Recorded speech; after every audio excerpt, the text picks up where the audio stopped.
Well, Mr. Paul Laurie, Mr. Mario. what an exciting episode. This is our 1-year anniversary episode of Heroic Hospitality, and we wanted to get together and share some of the past year, and wanted to have you help us guide this this journey.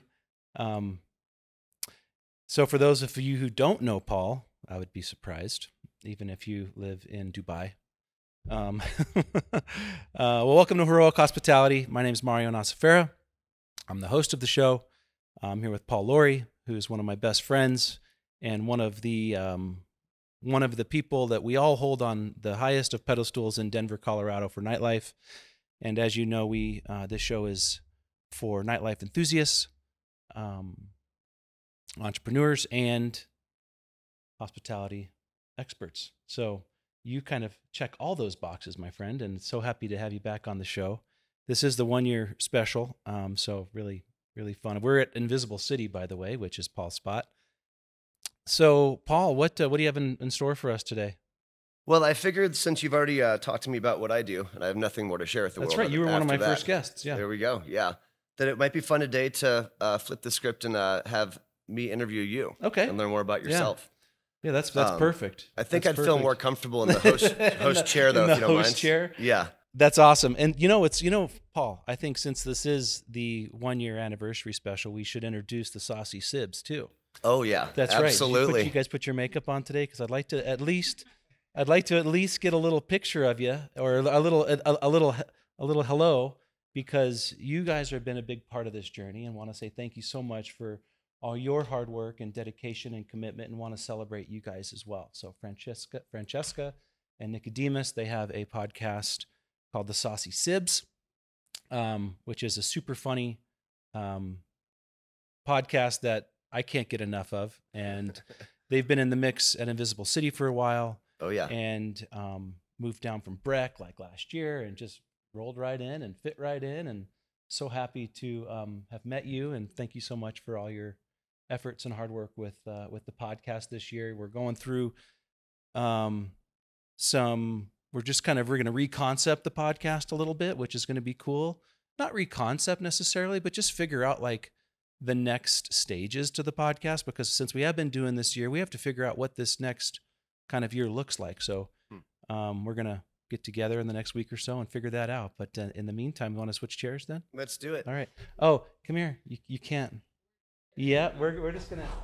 Here, why don't you get over here, Nick, and get over there, Francesca, and we're just going to say hi.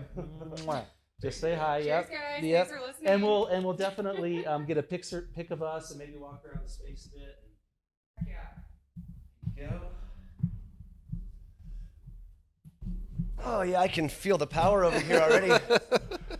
Can I have my water bottle, though? Well, I don't know. Okay. Well, great. Well, You want to do the intro? Oh, let's do it. Yeah. Welcome to Between One Ficus and a Disco Ball with Paul Laurie. My guest today is Mario. There we go.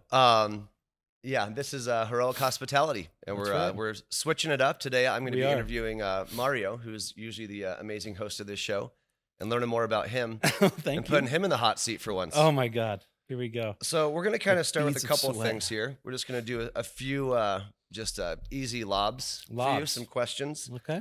What is the worst thing you've ever done? Just kidding. Oh my God. And then can you also just want to start the show? name 3 crimes you've committed that no one knows about? Oh my God, another one. Holy just moly. 2 easy ones in a row. I mean, maybe not crimes, but just growing up. I actually just had one of the commanders of District 2 police on the show yesterday. And I had to feel like I had to give back something since I was such an animal growing up as a kid. And, you and I are real close to the same age, Gen Xers, and, growing up in these feral environments, there was a lot of opportunity to do bad things. And there was a lot in my childhood that I don't know if I want to mention. As far as crimes go, I think, this crimes, man, oh my God, I don't know. You know, those weren't questions to actually be answered, so you're okay. You're off the hook. I'll think about the crimes. I could tell you all my friends' crimes. I haven't really, honestly. Yeah, Paul, we should definitely move on. Yeah, you're not going to tell your friends' crimes. Well, yeah, show. No, that's I'm right here. No buses, no under the buses. But yeah, I do. Yeah, let me think about it, and I'm gonna report back before the end of the show. All right. We won't hold you to it. Oh, it's a teaser, actually. I just did a teaser. There we go. But I did want to, in all seriousness, do kind of just a little rapid fire round of questions about your life, just to sort of frame where you come from, kind of who you are. So just some people to get a sense of kind of your background. Great. Yeah. Kind of just starting with, like, you know, where were you born? Yeah, Phoenix, Arizona. Great. And then moved to Aspen, Colorado when I was 21, and stayed there about 5 years. Then San Francisco, about 5 years, and then Denver and Colorado at large it's been over 25 years now in Colorado. Wow. And I've been in hospitality my whole life. Yeah. I've done a couple of things like after Lower 48 closed, but like, you know, I pretty much dedicated my life to hospitality. And yeah, it's been a really wild journey and like all kinds of different things. Mm-hmm. Yeah. What's your favorite color? Color, green right now. It changes. Just green. It's green. All right. Any green? Yeah. Well, let's say softer color green. Yeah. This could do. All right. That works. Jade plant green. That works. Did you grow up with your family in your house? Or? Yeah. So, getting to know me a bit, you know, my father was a single father, and my grandparents did a lot of the heavy lifting when I was a kid for him. So I had the pleasure and fortune and honor of being raised by, you know, the previous generation, which I think adds to a lot of my character. Yeah. Mm-hmm. Did you have any siblings? I had a half brother who I really didn't grow up with, kind of reconnected around like my early teens. Amazing guy. We still keep in touch. Great relationship. But was never really like super close, but love him. Robert Kane's his name. And that side of the family didn't have a ton of exposure to. Yeah. Mm-hmm. Yeah. And what kind of hobbies did you have growing up? I think I was head of the bong team in high school. So there's a crime. Already done. Check that one off. I don't smoke weed anymore, but yeah, I was a cannabis enthusiast, you know, as a young man. So. All right. Did you play any sports or? No. Okay. No sports. And what was the first job you had in hospitality? You're saying you kind of always been in that hospitality. I have, yeah. So it wasn't, it was in the kitchen. Mm-hmm. And I spent probably, you know, about 5 years total in the kitchen, but my first job was as a dishwasher at the pizza joint right across the street from my house. In Phoenix? In Phoenix, yeah, in Phoenix, Arizona. How old were you? I was like for that job? 14, 15 or something like that. Young. They let you work young back then. So. Yeah, right. Yeah, I remember that too. And kind of from that first job, like, when did you really realize you wanted to do this, or that you enjoyed that world? You know, so I started in the back of the house, was a line cook for a couple years, and then realized I realized pretty early on that I needed a pat on the back. And the kitchen isn't the place where you get a pat on the back. Swift kick to the back. Yeah, it's a nightmare, and it's hard work. So hats off to all the chefs and cooks out there, and spent a lot of my life, you know, working side by side with these hardworking, amazing, talented individuals. And then for me, I needed to go to the front of the house because that pat on the back came in the form of like the guest experience, and if I did a good job, you know, you were compensated, you know, for that job. Mm-hmm. Form of gratuity, right? And so, you know, that constant affirmation of, hey, you're doing a good job, thank you very much. Like I just needed that. My personality would really like welcome that, and so I moved to the front of the house in my late teens, early 20s. Yeah. And that was in the same pizzeria, or a no, that was that was a place called Tonto Bar and Grill on the Rancho Manana Golf Course in Cave Creek, Arizona. And it's a great story. This guy, Eric Flatt, his family was a big time family in Telluride. So they moved from Telluride, or he moved from Telluride to open this restaurant with his partner. No, they were in California, but his family was from Telluride. So they basically created this resort golf course in Cave Creek, Arizona. And yeah, what was it? They were in Pebble Beach. That's where he came from. Oh, yeah. So, I mean, very disciplined, very talented guy from Pebble Beach. So I got to work with, and he was the owner operator. So I was like working shoulder to shoulder with an owner operator at a young age. And I think, you know, after I kind of experienced my corporate kind of career, you know, looking back at that Rancho Mañana, that Tonto experience, I do think that like working with shoulder to shoulder with the owners day in and day out and see how they did things really resonated with me. And I think that's kind of when there was like a decision to be made about which direction I want to go in like my late 30s, that helped kind of anchor that and help guide that decision. So, yeah. What other careers did you kind of think you were going to go down? I know it's hard to say for a 15-year-old kid or whatever. Yeah, no, I mean, really, astronaut. You know, it was. You know, honestly, it's like, you know, going to school back then. It was a public school. There wasn't a lot of exposure to. You know, I don't believe that children back then were given like great tools on like even when it comes to like money or how to think a little bit differently or creatively. And they didn't ask a lot of great questions back then in my public school. And I think that it was obviously a disservice to a young person when a young person needs that kind of guidance and nurturing. So I wasn't really asked those questions. So I never really had to answer them, right? And so I was just doing what was directly in front of me. Yeah, yeah, totally. I think that is interesting. Similar for me too. You know, career counselors in schools back then, you know, there's just a couple boxes that they push you into, right? And I think for a lot of people in the hospitality industry, it was born of necessity first. Like their first, those were the jobs we could get and do. What was in front of you? Yeah, right in front of you. And then the passion for that was discovered over time in a lot of cases, as opposed to like, you know, I'm going to school to be a doctor, a lawyer, XYZ.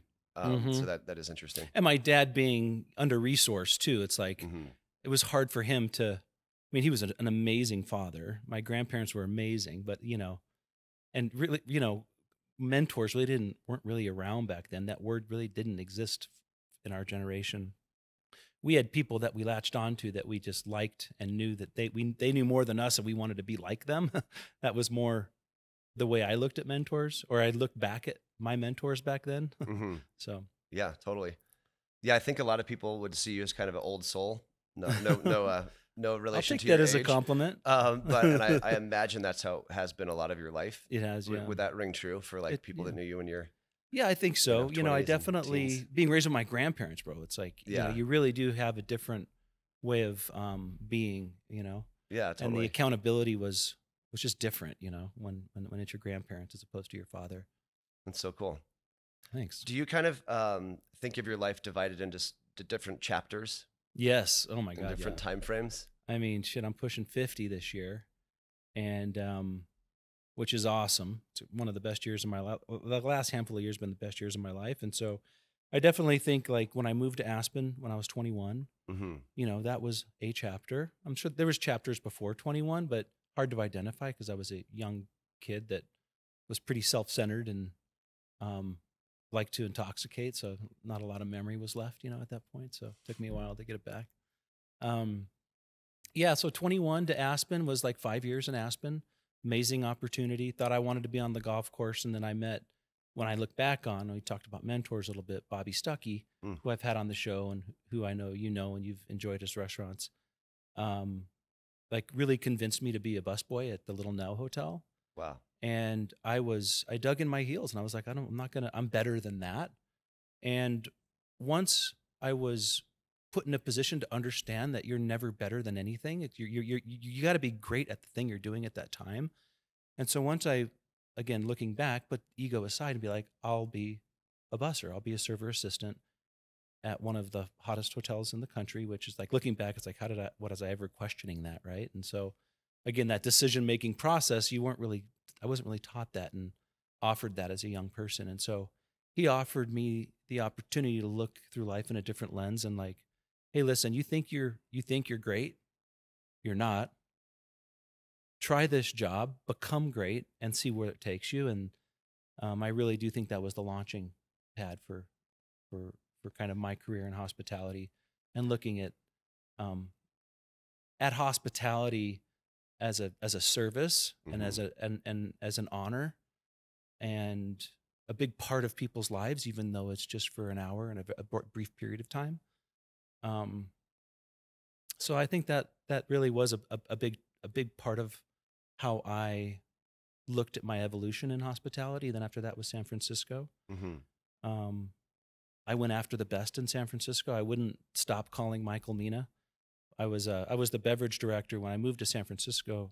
I actually moved to Palo Alto, and I was the beverage director at Spago in Palo Alto. And they gave the keys to the castle to a 26-year-old person that had little experience to run a $1 million beverage program, which was pretty fascinating, very cool. I was in over my head, and it was the .com era, .com boom and bust, and it busted. And so I was just looking for another opportunity, and wouldn't stop calling Michael Mina and his main guy Chuck Kelly to work at his restaurant called Charles Nob Hill up in San Francisco, and I beat his door down for 6 months. And that's like one of those things where I think if there was some advice that I could offer to younger people, just if you have something, don't give up, because I didn't give up. I just didn't give up. I was tenacious about running one of the best restaurants in the country, which was Charles Nob Hill. And Charles Nob Hill at the time was one of 4 4-star restaurants. It was us, Gary Danko, Moss's, and the French Laundry. So it was a really small group of restaurants recognized as being the best. Yeah. So Amazing. That period of time, I think, was definitely. Then with Michael, I ended up working at a handful of his other restaurants. Was offered some things in Vegas, but San Francisco was my home. And at that time, I was like, do I want to continue? It was getting corporate, and I was like, do I want to continue down this path or be a consultant? It's an easy thing to consider being a consultant when you have great experience. Again, kind of ego gets in the way a little bit. It's not ego; it's a literal skill set. But I think it was too soon for me to become a consultant. But tried that for a lot of years, and then moved to Denver because I saw the opportunity in Denver, and I've always chased lifestyle a lot. So learned how to surf in San Francisco, and was a big part of why I think I was successful. I think that like surfing, what you've learned in a lifetime, you can associate with one session of surfing, as far as like what you experience surfing, the highs and the lows and the almost death and the, oh my God, and I got to put my cold wetsuit on because I forgot to dry it out the day before. So many lessons can be learned in one session of surfing if you pay attention. And I think that helped me a lot kind of anchor who I was as a younger kind of mid to late 20s person. Yeah. The when you're kind of talking about that first chapter and leaving Phoenix and coming here, I think so many people have those decision points of leaving their hometown and the fear involved and all of that. Yeah. What would you kind of say to someone that is, that bus boy on the golf course in Phoenix right now that has this opportunity somewhere else, or just kind of figuring out their lives? Like, what do you think allowed you to go over that hump to actually make that choice to leave? Sure.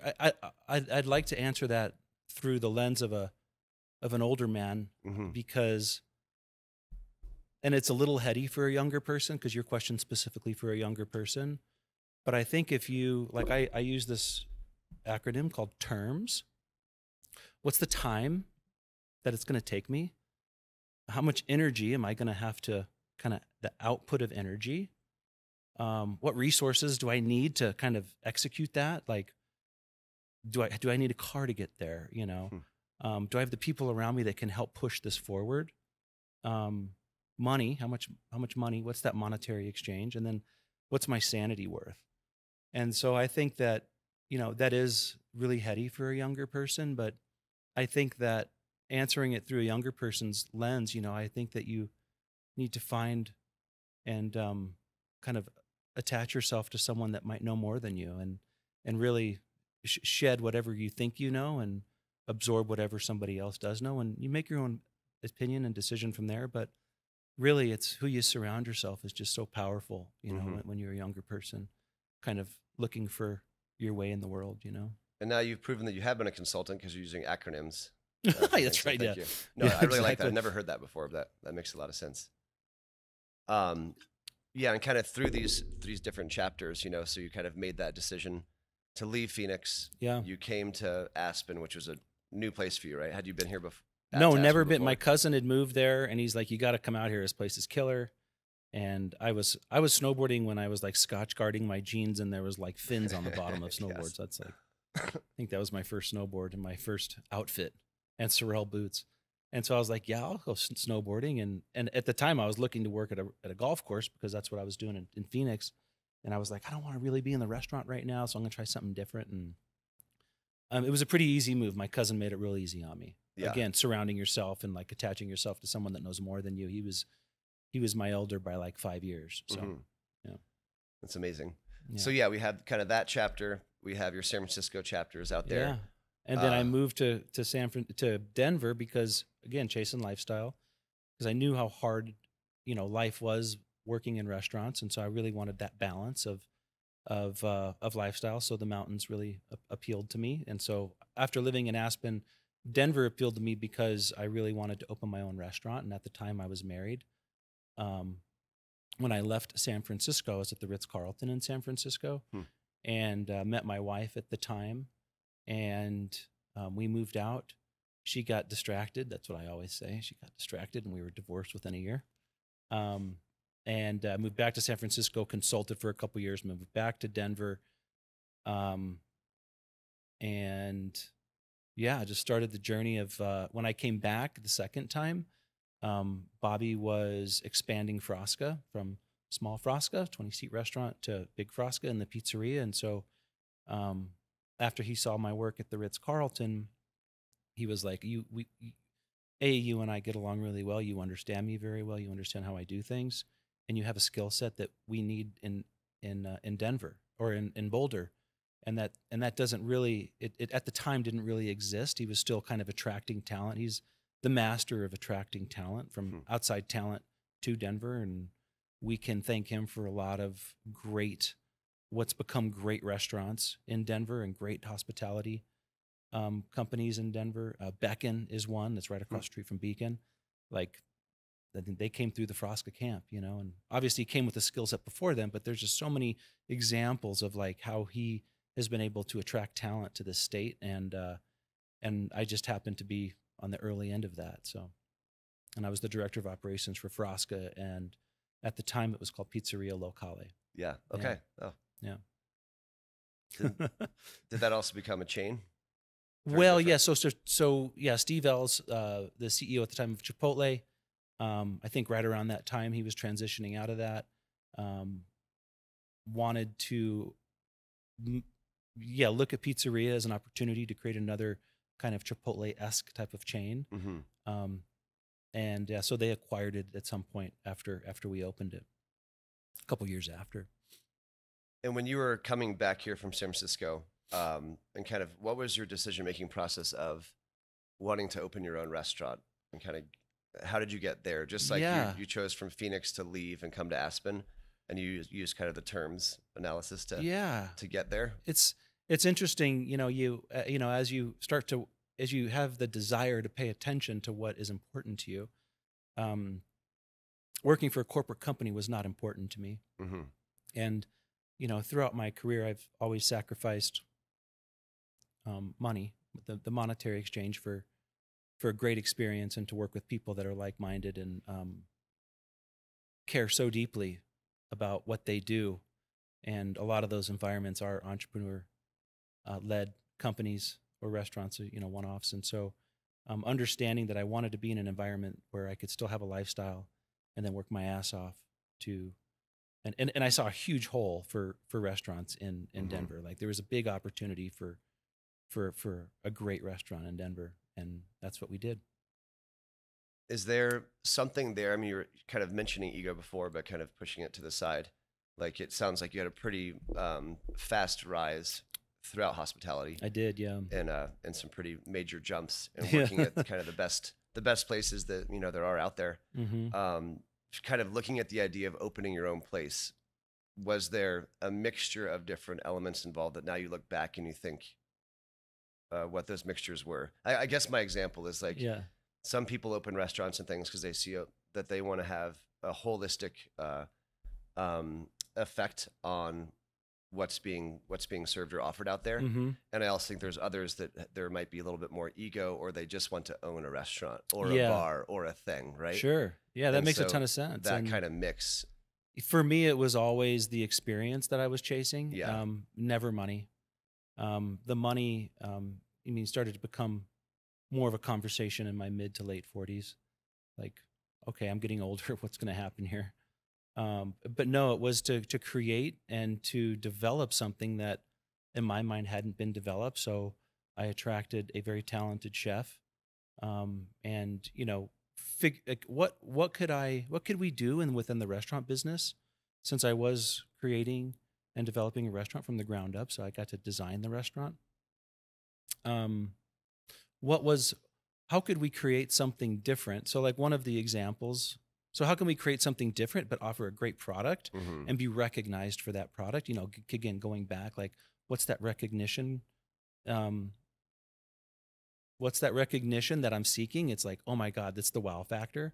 It's not like here's $100 for something. It's more like, oh my God, I'm looking for wide eyes and big smiles and hugs and kisses, the feel good stuff that goes along with our business, And so, one of the things that I was really proud of at Lower 48 was I took a page out of the sushi book. I always looked at the pastry station, the pastry department as like, there's a period of time people will come into the restaurant and then they have to experience, and then they order a dessert.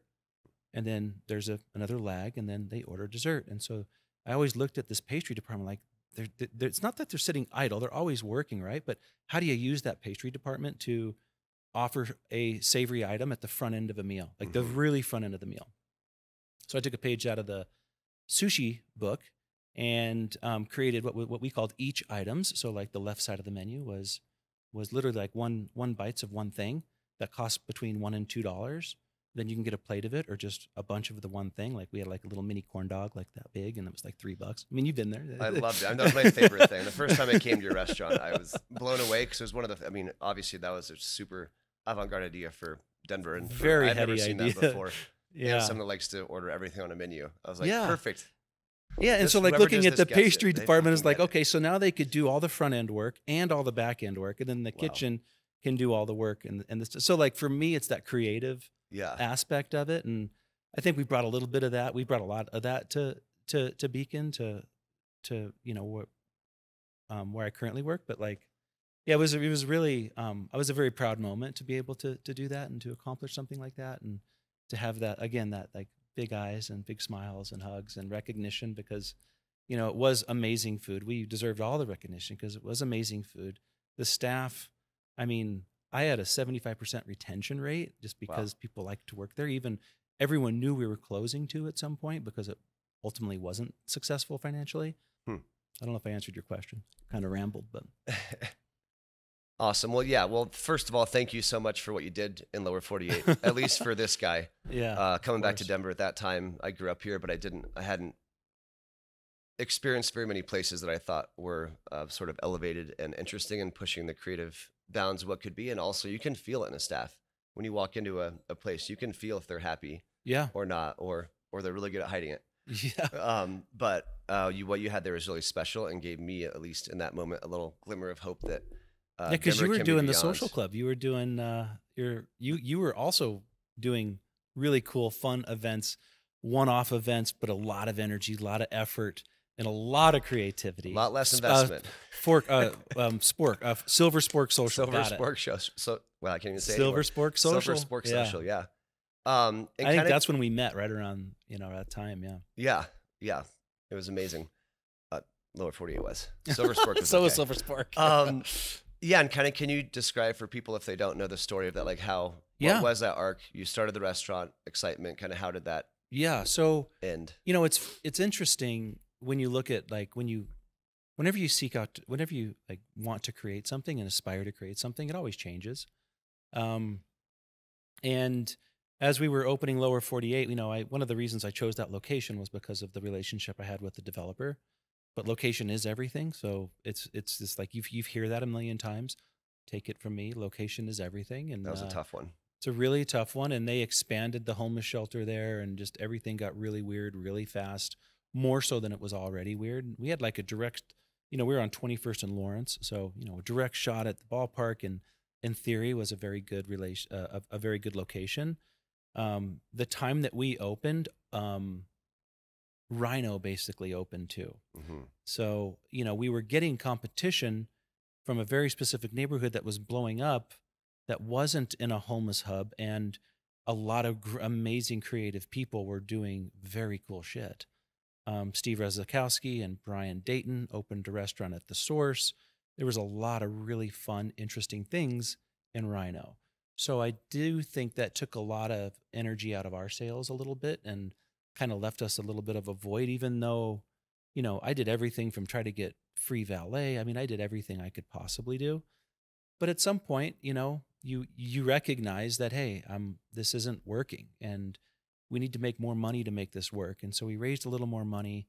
And one of the things that it's really important is that if you raise money from people, from private investors, that you're very conscious and very aware, and have they're allowed to have a direct line of communication with you, and vice versa. And so my communication with the landlord and the investors was very close in this very uncomfortable, very sad period of time. But I think that goes back to like how you're raised, and like that the anchor of like being honorable and transparent from my grandparents and my father was like a really big deal during that period of time. And so as it wasn't working, I was in more communication with them than ever, because they needed to know what was happening to their investment. And, I talk to people that have raised money that don't even like talk to their investors, and they lost it all. And I just find that to be a disservice to the system and to the process. And so that is one thing I am really proud of, is that the exit of Lower 48, the transparency and the honor that I offered to the investment team and the landlord, because you're on the hook for a lease. It's not an easy. Mm-hmm. It's not like you could just say goodbye if you're legit, right? It's like, it's like we have to say goodbye, but how do we say goodbye? How do we go through this uncomfortable process? And so being transparent with the staff was also really, really important. Like, hey, obviously this isn't working, because they're with me. And again, 75% retention rate till the end, bro. Like, two major things I'm very proud of. And so we just had a talk, and I guaranteed them money until we closed the doors. And then it was really hard. And then so bankruptcy followed, and that like, what's the next step, was right in front of me. And looking back, and like, what does that healing process look like? That healing process was really challenging until I figured out how to heal. And I think that, if you were to like pick one word on how you're, how do you define the one word, right? And it's not like an easy thing, but for me, I identified the word as identity. And so, when I lost Lower 48, I went bankrupt. My mother passed away. My dog died. And, I lost my sense of community. I lost those people with those big smiling faces, what energized me every night. Right. And so I'm getting choked up. You lose all of that. And it's like, well, what do all those things have in common? Well, if you lose your mother, your number one fan, your dog is your best friend, the bankruptcy is your financial freedom, and all that was taken. And not because I didn't try hard. Right. And so I think that, paying attention to the pain is really important to accept things in the future, because life just doesn't end after that. And for a lot of people it does, and people go dark.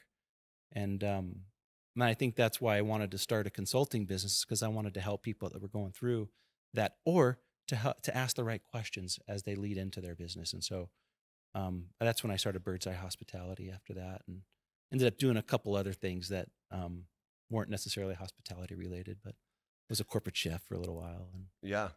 That's a lot to go through at one time. And I think it also kind of relates back to the reasons you got into it. You know, if you had done it from a more ego-based perspective, or I want to be famous in a certain way in this world, you know, it probably would have been a lot harder in certain ways when that didn't work. Sure. Whereas if you had a consistent theme of like your passion was the reason you did it, and experimentation was always present, like, yeah, it's going to be really hard to not have financial success. But even when you talk about it to this day, you have a smile on your face of what you did there. Yeah. You don't, your first reaction to that whenever I hear you talk about Lower 48 is not a negative. And that's a pretty beautiful thing to say for a business that went bankrupt, that on the surface societally is not successful, that, you know, you can, your barometers of success are different because your goals going into it are different. Thank you. Right. Yeah. And that's really, really amazing. Thanks for sharing that. Of course. Yeah. Yeah. I'm happy to share it. Like I said, you know, it's important that people hear the uncomfortable journey of someone, because at some point, more than likely, it's going to be uncomfortable for you, and, you know, you're not alone. So, yeah. So you went from that kind of into consulting, it sounds like. Yeah, and I was like, I was like after some fishing trips. Yeah, I did a little fishing trips, and I did a bunch of consulting, and, you know, couldn't really figure that out because I was always a hands-on guy, and being a hands-on consultant is very challenging on so many levels, because people, you know, think they want help, and they know they want help. They think they want to ask for help, but they don't always want to receive that help, and then you're there kind of spinning your wheels because it's not your business, but you're offering what you think is good advice. It was a clunky way of kind of going about consulting. It was a very traditional way of going about consulting. I did it without resources, so I didn't have a team. It was just me. And so when it's just you, it's a lot. It's, you know, and people that need a consultant don't have the money because they've gone through this experience and it's like, I need help. How do I get help? You know? And so again, taking jobs for little money and trying to help people out. Was that I mean, it seems like a lot of the things you've done in your life are more about like culture and community building from those angles. Yeah, big time culture, big time community. Yeah, like operationally, my whole life, it's a checklist of things that can be learned, and consultants can help people learn those. Like, here's how you set up your books, or this or that, or your poor management. But the culture side's a lot harder to kind of teach. I would imagine it is. Where do you kind of see culture as? Where do you put culture on that kind of the that's the highest priority. And you I'd love to reframe what you said, like teaching culture. It's more it's not necessarily teaching culture, it's being culture. And like you know, what do you want to employ? Like, what would make you proud, right? And so the culture I've always aspired to create has always been an employee-led culture, because a great customer experience is a result of how an employee feels, how a team member feels. And so I always put a lot of energy and effort into the teams that I surround myself with, the hiring process.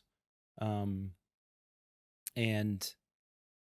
I think that is, you know, I've been pretty successful with creating a great culture and trust with the employees and trust with the guests.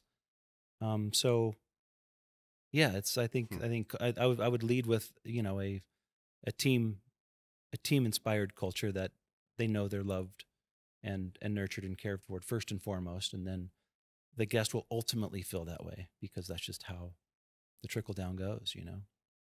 Yeah, I imagine it's a lot of trust too. I mean, if you're do what you say, say what you do. Yeah, and if it's kind of a fear-based hierarchy, you know, you're not there for every interaction, and a guest experience is made from 1,000 small interactions, not one big one. Yeah. And so a manager and owner can never be involved in that.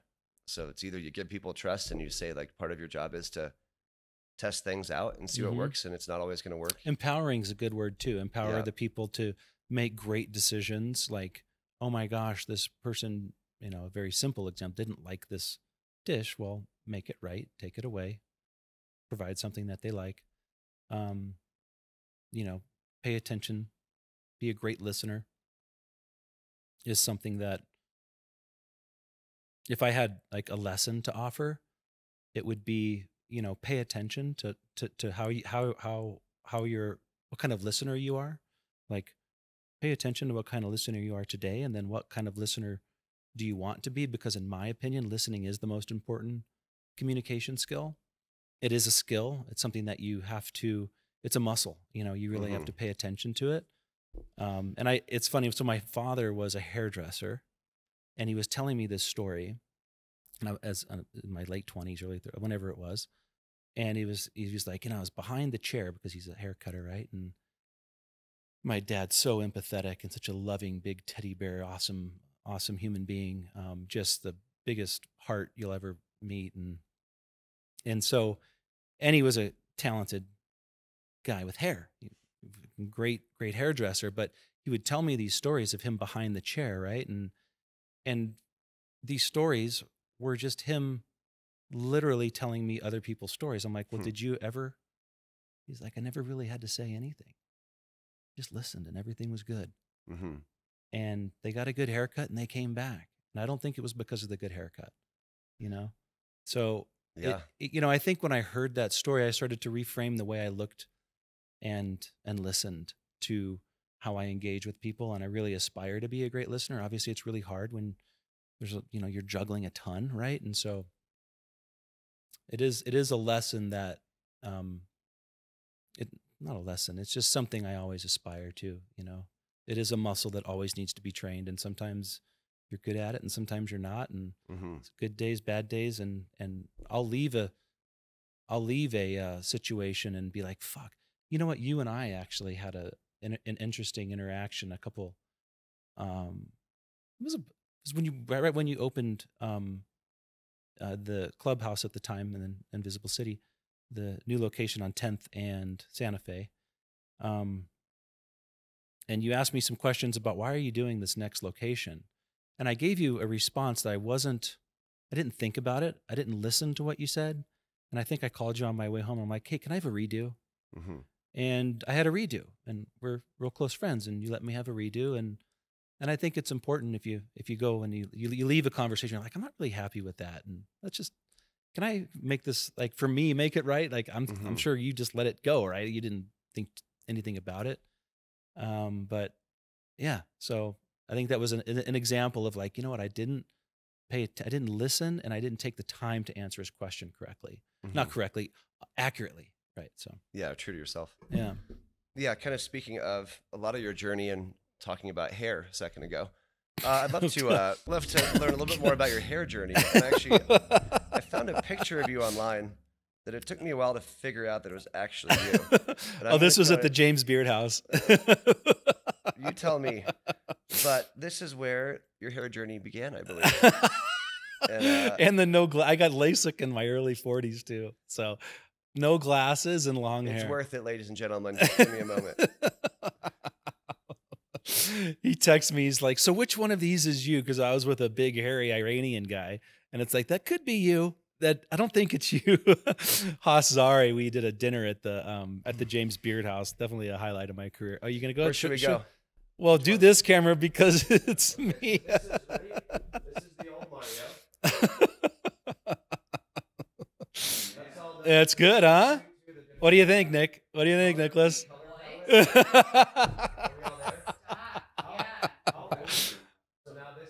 I'm like 34.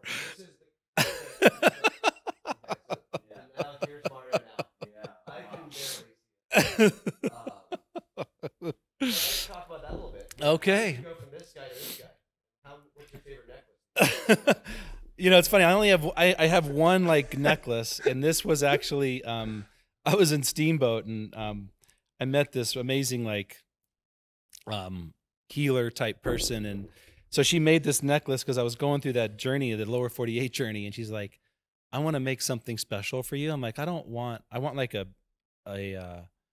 want a stone as the lead stone, and so she made this for me after the lower 48, after everything I just went through. So this is, like, still a throwback from that period of time, and so this is my go-to. Cool. This is my go-to. I wear the beacon necklace, a lot, but I'm not a big necklace guy. I got a little, I got some Southwestern vibes going on, but that's a hair journey started because of you. You turned me on to a location at the beginning of the pandemic. you turned me on to the location right next to Larimer Lounge.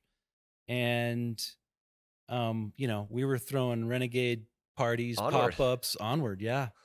Which again, thank you for letting me, you know, acquire that for a period of time, that name. It's something that you used often. And I feel like that name really represented a period of time that we all needed to look forward, which was right at the beginning of the pandemic. I signed a lease and employed a bunch of artists and threw a bunch of renegade parties. And I think I could say that now because enough time has passed. But back to it crime was number 2. There we go. There you Smoking weed and throwing parties. Back to crime number 2, renegade parties with no liquor license. Yeah. But it led to some amazing things and amazing people and a time where everyone that chose to be there needed it. So yeah, that was my contribution during the pandemic.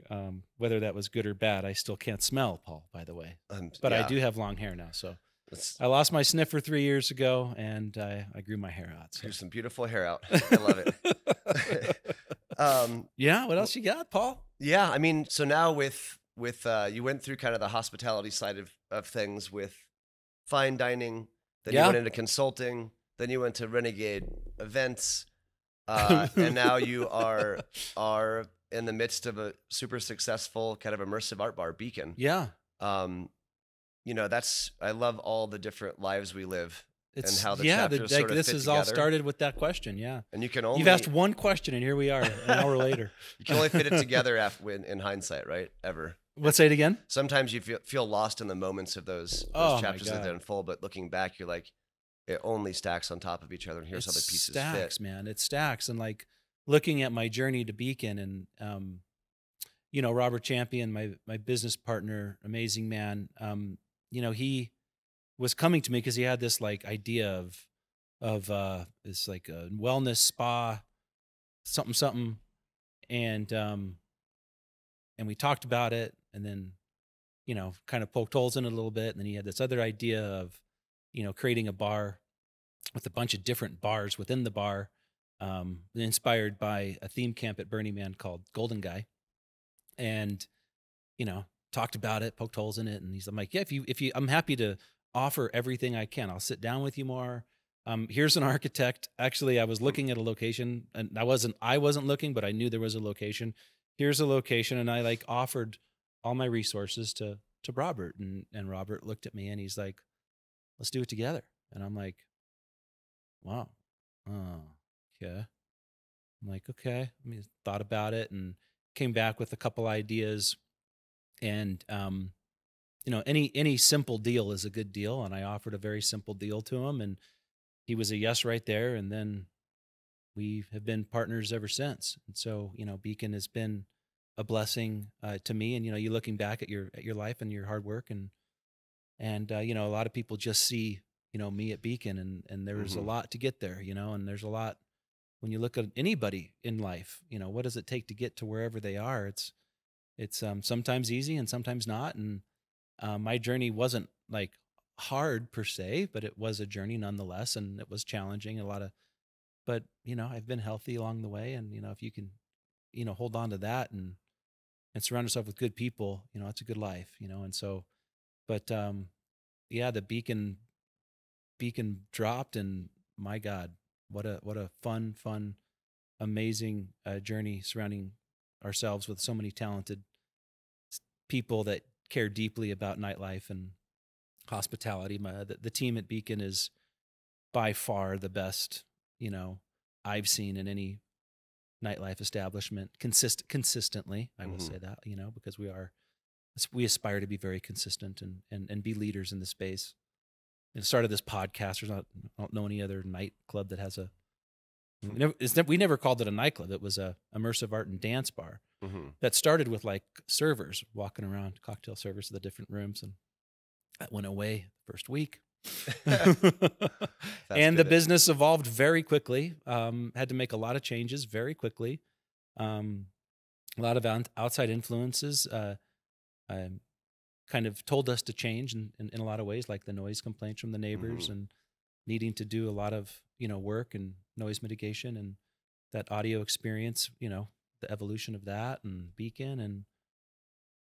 And then I use my terms acronym to really, you know, walk myself through this this next opportunity, because Robert is also the one that was like, let's do another one. I'm like, oh man. Like, all right. And then it took me a while to say yes, but here we are. When you were deciding to do Beacon, I mean, I'd imagine there were some emotions there, even from starting something before and having it not work, that if you're truly like one of the owners of this next thing, that it feels heavier or different or exciting. Yeah. And I think a location had a lot to do with it. A favorable lease had a lot to do with it. I saw through the pandemic from the beginning. We signed a lease in the middle of a pandemic. When we opened Beacon, we were still doing Vax cards.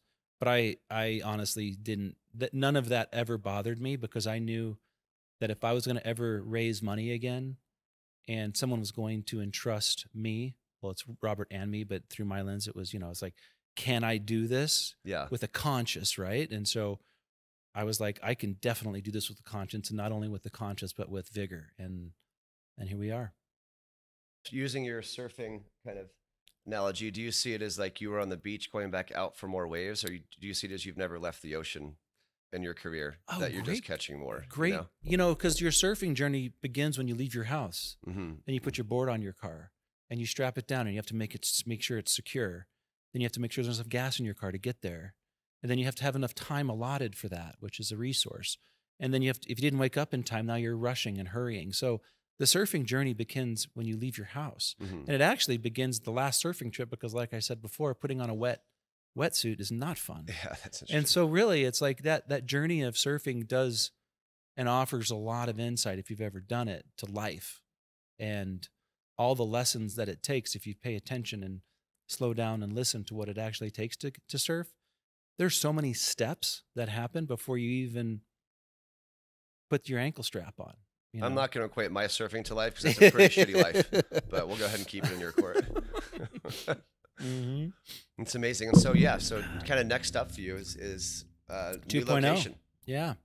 2.0. So we don't have a name yet.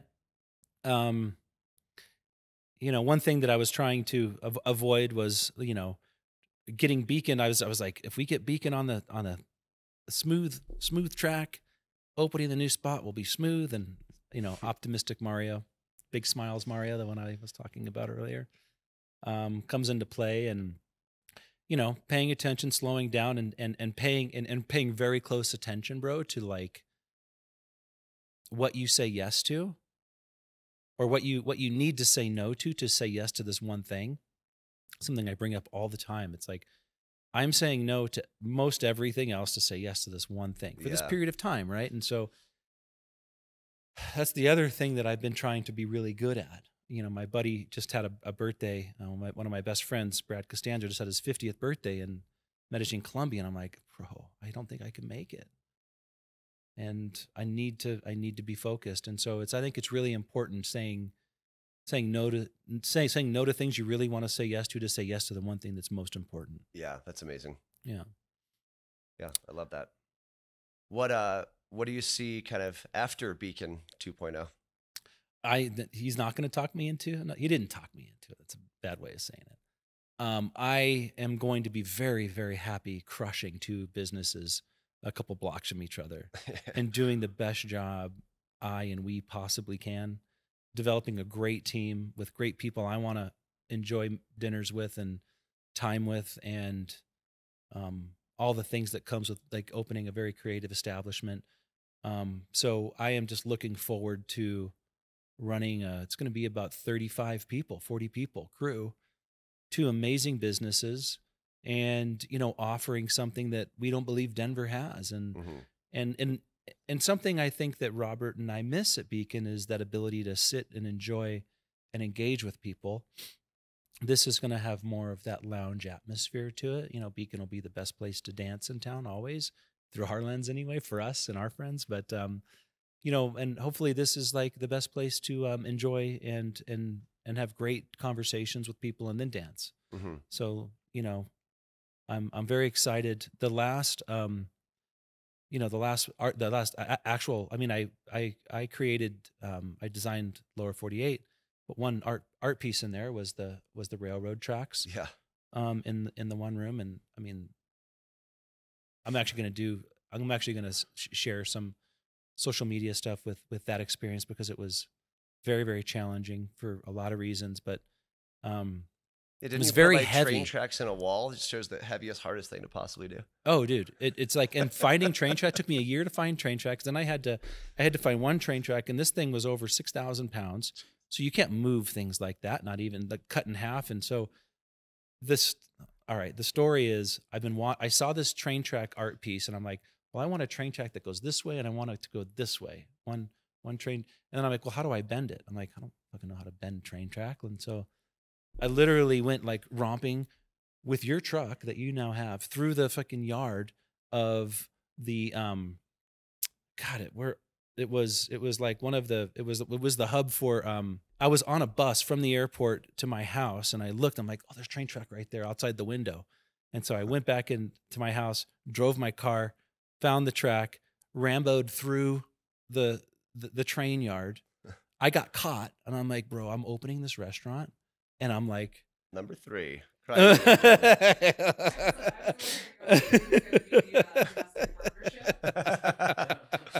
Number 4, that's done. We are domestic partners legally. And then so this guy caught me, and he's like, what are you doing here? I'm like, okay, so I'm looking for train track. I'm opening this restaurant. And he's like, what do you mean? I'm like, well, I'm looking, like I saw this train that was just laying here. I was just kind of, I don't know, just looking to see. And I like kicked it, and I realized it was heavy. I'm like, he's like, yeah, it's 6,500 pounds. I'm like, I'm like, well, can I buy that from you? And he's like, what do you mean buy it from me? He's like, I'll pay you to take it. Yeah. How are you going to take it? So then I had to figure out how to cut it. How am I going to take it? And I want it bent. So then I got this backhoe on that property at the train yard, and we bent this thing with the backhoe the way I wanted it. Got a forklift to put it on my buddy's flatbed. Didn't work because the flatbed couldn't hold as heavy.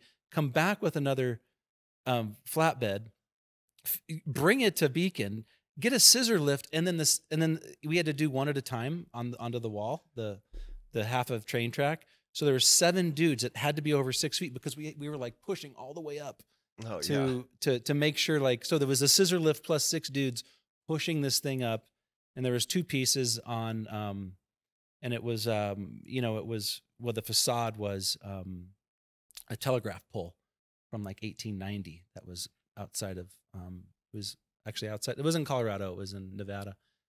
But, and now I'm building another heavy art piece, which we've been talking for a long time. So the moral of the story for the kids these days that want to work in hospitality is get your food on point, have your culture be self-sustaining, and don't give up. And don't forget your 6,000-pound piece of art in your restaurant. Yeah, it's very important. And don't give up, right? Because that was something that could have easily been like, you know what, this is just too hard. Yeah. I wasn't giving up, and like that's why I got the job at Charles Knob Hill, and that's why that art piece is still on 21st and Lawrence today. They're not going to fuck with that. Right? That's right. Yeah, it's been 5 things since Lower 48. Literally, yeah. That's amazing. And it's and so yeah, that was yeah, so anyway. It's beautiful. Thanks, man. Yeah. It's interesting talking about yourself. It's interesting talking not about, just sharing stories, I guess. It's interesting. Yeah. Memory lane, I guess. Memory lane.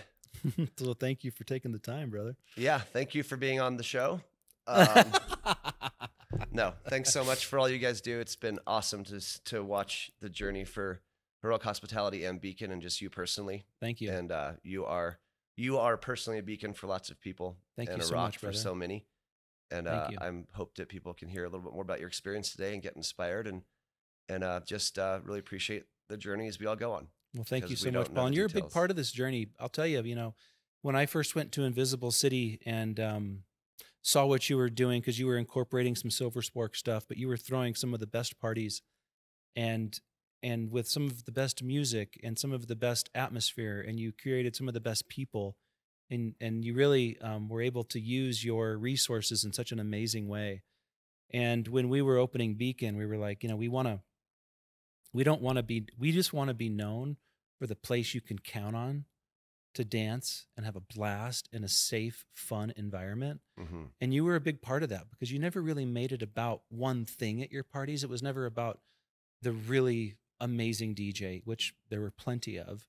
It was never about the amazing fire spinner, which there were plenty of. It was never about the amazing meal. It was this ecosystem of awesome that we definitely took a page out of your book. I did that with Onward and with Beacon, and we're going to do it again to the new spot, because it's the spirit that you create is what makes you so special, and what you create so memorable. It's not one thing. You just leave feeling great. I mean, you just did it again 2 weeks ago. 3 weeks ago. That was last time I was here. And so you have inspired me in so many ways too. So thank you so much for that. And it is, aligning. I mean, we it was never like I was aligning with you. It was more we became friends and we had a lot in common. Mm-hmm. But asking a lot of questions, we were always very curious. And I do think that, like, when you find a thread of what really interests you, and I always find that my best and closest friends always have like this, always continue to be curious and ask questions. And so thank you, brother. And I have so much love for you. So thank you so much. You too. Happy anniversary. Oh yeah. This is the anniversary show. Happy anniversary to Heroic Hospitality. Thank you to all the guests that have been on the show. Thank you to the Sibs. Watch their podcast. We're going to give all the feel good stuff at the end of the show, and we're going to figure out what this next chapter looks like. And yeah, thank you very much for the year.